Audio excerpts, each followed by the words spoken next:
Hello guys, welcome back. Sa kabuntag ni Ana guys, nag-crave ko og burger. Mo nang naisipan ako na maghimo ug mao na siya ang labas na paigod siya guys kay nabiyaan ako. Ayan, ako'y coffee. And then ako na lang ni siyang gi-assemble.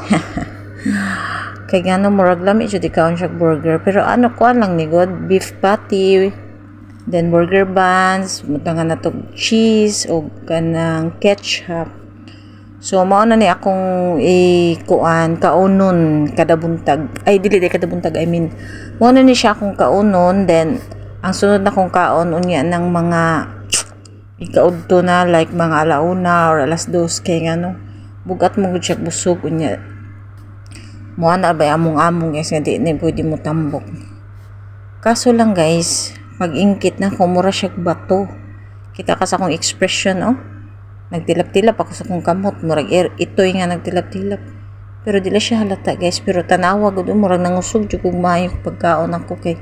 Pero na ganyang gahiya. Gisod mo gud ako siya sa oven. Nga dayon, nataas dayon ang akong oras mo nang naabtan siya pagkagahi.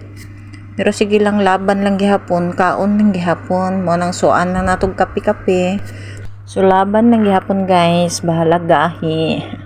Have a nice day. Bye-bye.